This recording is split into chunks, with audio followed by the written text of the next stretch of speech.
Welcome to Telangana వెలుగు. నేను మీ రాజు. Congress party సంవత్సరం పరిపాలన ఉత్సవాలు జరుపుకుంటుంది. అయితే బీఆర్ఎస్ పార్టీ నాయకులు మాత్రం అసలు ఏం అభివృద్ధి జరగలేదు అని చెప్పేసి వాళ్ళు అంటున్నారు. ఈ 10 సంవత్సరాల అన్యాయాన్ని ఎదురించి ఇప్పుడే తెలంగాణ తల్లి విముక్తి అయ్యిందని కాంగ్రెస్ నేతలు. సో ఎంతవరకు నిజం ఏందనేది మాట్లాడడానికి ప్రస్తుతం మనతో పాటు దేవి ప్రసాద్ గారు ఉన్నారు. మాజీ corporation chairman, BRS party senior నాయకులు. దేవి ప్రసాద్ గారు చెప్పండి, అంటే ఈ 1 year సెలబ్రేషన్ జరుపుకుంటున్నారు. సో ఇప్పటి వరకు 50-60 వేల ఉద్యోగాలు నింపామంటున్నారు. 21,000 కోట్ల రుణమాఫీ చేసినామని చెప్పేసి అంటున్నారు. స్కిల్ యూనివర్సిటీ హ్యామ్లో కట్టినామని చెప్పేసి అంటున్నారు. ఇలా చెప్పుకుంటా పోతే అనంతం అని చెప్పేసి కూడా అంటున్నారు. సార్, ఇప్పుడు ఆకాశంలో మేడలు కట్టినట్టు కాంగ్రెస్ పార్టీ ఏ ఒక్కటి చేయకుండా ఇప్పుడు స్కిల్ యూనివర్సిటీ వచ్చిందా? స్కిల్ యూనివర్సిటీ రాకముందే స్కిల్ యూనివర్సిటీ వచ్చిందని ప్రచారం చేసుకుంటా ఉన్నారు. రుణమాఫీ 31 వేల కోట్ల రుణమాఫీ చేస్తామని చెప్పిండ్రు.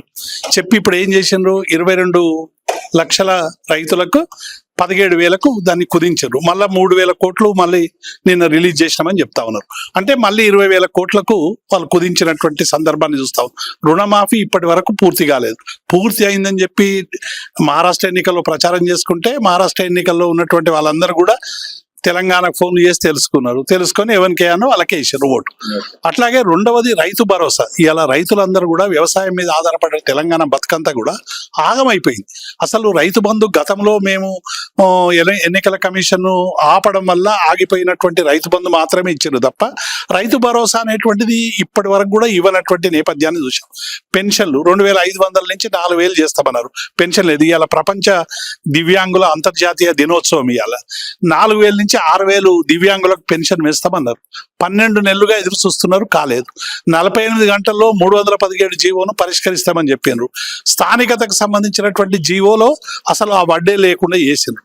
ఇట్లా మనం చెప్పుకుంటూ పోతే నిరుద్యోగులకు మేము 2 లక్షల ఉద్యోగాలు ఇస్తామన్నారు. సంవత్సరంలో జాబ్ క్యాలెండర్ ప్రకటిస్తామన్నారు.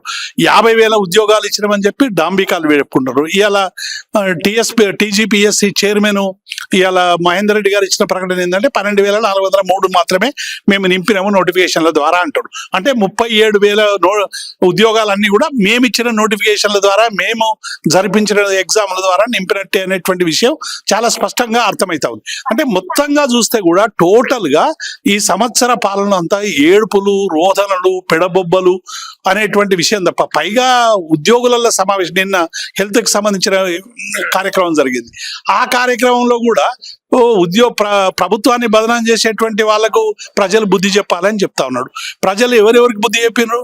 లగచర్లలో ఆదివాసీలు బుద్ధి చెప్పిండ్రు, హైడ్రాలో మూసీలో హైదరాబాద్ నగర ప్రజలు బుద్ధి చెప్పిండ్రు, నిర్మల్లో ఇథనాల్ ఫ్యాక్టరీ దగ్గర వాళ్ళు బుద్ధి చెప్పిండ్రు, నిరుద్యోగ యువకులు బుద్ధి చెప్పిండ్రు. అంటే ఈ సంవత్సర కాలం అంతా ఏదో సంవత్సరికం పెట్టుకున్నట్టు, ఏడాది దినం పెట్టుకున్నట్టు ఉన్నది తప్ప సాంకేతికంగా 1 year అయింది. వాళ్ళు చేసింది ఏ ఒక్కటి కూడా సరైనటువంటిది లేదు. ఇచ్చిన హామీలు అమలు చేయలేదు. 10 సంవత్సరాల విధ్వంసాన్ని వాళ్ళు ఇప్పుడు మెల్లమెల్లగా కట్టుకున్నారు. మేము 10 ఏళ్ల విధ్వంసం అయితే సెక్రటరియట్ ఎట్లా కూర్చుంటాడు? అది మేము కట్టిన సౌదమే కదా. ప్రగతి భవన్ లో బట్టి విక్రమార్క ఎట్లా కూర్చుంటాడు? ఆ 10 ఏళ్లలో మేము కట్టిన సౌదమే కదా. దీని పక్కన కమాండ్ కంట్రోల్ ఉన్నది, అందులో మేము కట్టినదే కదా. జిల్లా కలెక్టర్ కార్యాలయాలన్నీ కూడా ఎవరు కట్టినరు? మేము కట్టిన కార్యాలయాలనే కూర్చుంటున్నాడు కదా.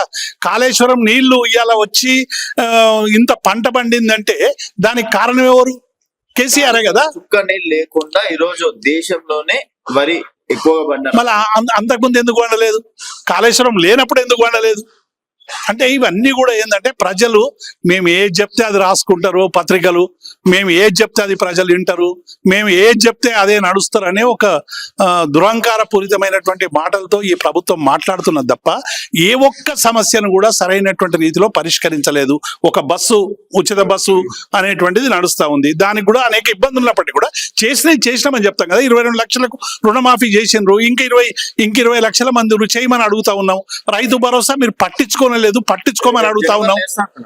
ఇప్పుడు సంక్రాంతికి వేస్తామంటుండే. ఎన్ని అయిపోయినాయి? ఆయన వచ్చినాక ఎన్ని పంటలు అయిపోయినాయి? ఏమైపోయింది? బోనస్ అన్నాడు. బోనస్ ఎవరికి ఇస్తామన్నాడు? మొత్తం 6 పంటలు కనిపెట్టిన దానిలో కందికి, పెసర్లకు, పత్తికి, చాలా వాటికి పెట్టిండ్రు. దేనికి ఇస్తున్నాడు? 500 బోనస్ సన్నవడ్లకి అని చెప్పాడు. రైతు భరోసా కన్నా 500 బోనసే బాగుందని రైతులు చెప్తున్నారంట సార్. అవును, వ్యవసాయ మంత్రి చెప్పారు. అంటే మేము రైతు భరోసా ఎత్తేస్తామని చెప్పకనే చెప్తున్నట్టు. అంటే రైతుల నోట్లో మట్టి కొట్టడానికి ఒక కుటీల ప్రయత్నం జరుగుతున్నది అనేటువంటి విషయం వాస్తవం. మీరు బోనస్ ఇస్తామని చెప్పి ప్రకటించి రైతు భరోసా ఎత్తివేసే ప్రయత్నం చేస్తారు. బోనస్ ఎవరికి ఇస్తున్నారు? ఓన్లీ సన్నవడ్లకి ఇస్తారు. సన్నవడ్లకు ఆల్రెడీ ఎంఎస్పి కంటే కూడా ఎక్కువ రేటు ఉన్నది కాబట్టి మిల్లర్లకు ఇతర ప్రాంతాలకు కూడా పోయి రైతులు అమ్ముకుంటున్నారు. మీరు ఇవ్వాల్సిన బోనస్ ఇవ్వాల్సిన 500 కంటే ఎక్కువ డబ్బు దొరుకుతుంది అక్కడ. కానీ ఇలా దొడ్డు వడ్లు తెలంగాణ ప్రాంతంలో ఇప్పుడు యాసంగి వస్తే యాసంగికి పండే పంటలకి నువ్వు ₹1 బోనస్ ఇవ్వవు అన్నట్టు కాదు. మేము ఏది ఆ యాసంగిలో ఎంత కుదిస్తాడో మనం చూద్దాం. ఇంకా రైతు భరోసా ఇవ్వలేదు. ఇట్లా మనం చెప్పుకుంటూ పోతే కాంగ్రెస్ పార్టీ సంవత్సరం లేదు. శాంతి భద్రతలు ఇవాళ గురుకుల బాటకు, గురుకులాలలో 50 మంది చనిపోయినరు, ఫుడ్ పాయిజనింగ్ అయింది, సరిగ్గా విద్య అందుతలేదు. వాళ్ళకి సంబంధించిన హాస్టల్లో పోదామని గురుకుల బాట మా కేటీఆర్ గారి పిలుపు మేరకు మా కమిటీలన్నీ కూడా తిరుగుతున్నాయి. తిరుగుతుంటే మీరు ఏం చేస్తున్నారు? స్కూళ్ళలోకి పోకుండా మా అందరినీ కూడా అరెస్ట్ చేసేటువంటి ప్రయత్నం చేస్తా ఉన్నారు. 50 మంది చనిపోతే ఇప్పటి వరకు ఒక్కరి మీద ఎంక్వైరీ లేదు, ఒక్కరి మీద చర్యలు లేవు. మీరు శాంతి భద్రతల గురించి పెద్దగా మాట్లాడారు కదా, ప్రజాస్వామ్యం పునరుద్ధరిస్తామని. ఇవాళ సోషల్ మీడియా నాయకుల్ని అరెస్ట్ చేస్తున్నారు, మా బిఆర్ఎస్ నాయకుల్ని అరెస్ట్ చేస్తున్నారు. ఎవ్వరు ఏ చిన్న ఉద్యమం చేసినా వాళ్ళని అరెస్ట్ చేసేటువంటి పని. పిసిసి అధ్యక్షుడుగా రేవంత్ రెడ్డి ఉన్నప్పుడు నక్సలైట్లు లేకపోవడం వల్ల తెలంగాణ నష్టపోతుందని చెప్పిండ్రు. మీరు టీపీసీసీ అధ్యక్షుడు ఏమన్నారు? వాళ్ళు ఉంటే బాగుంటది తెలంగాణ అన్నారు. ఒకసారి ఏమో టోమ్స్ కులగొట్టిండ్రు, వాళ్ళు రావాలన్నారు. మళ్ళీ వచ్చిన నక్సలైట్లను మీరు ఎందుకు చంపుతున్నారు?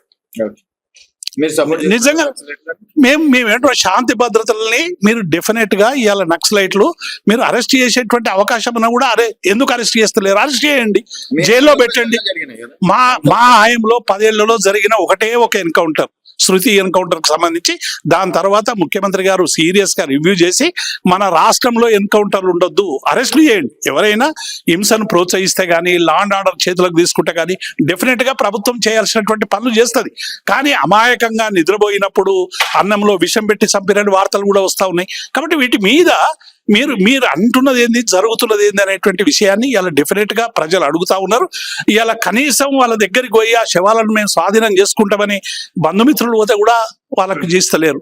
ఇది ఏం పద్ధతి? నిన్న మా పార్టీ కార్యాలయానికి వచ్చి పౌర హక్కుల సంఘం నాయకులు చెప్తా ఉన్నారు మాతో, మేము గతంలో ఎన్నడూ కూడా మమ్మల్ని ఎవరు ఆపలేదు సార్, నిజ నిర్ధారణ బృందాలకు పోయినా మమ్మల్ని ఆపలేదు. మా అమరుల బంధుమిత్రుల కమిటీ పోయి శవాలు తీసుకొచ్చి వాళ్ళ కుటుంబాలకు అప్పచెప్తామంటే కూడా ఎన్నడూ ఏ ప్రభుత్వం ఆపలేదు.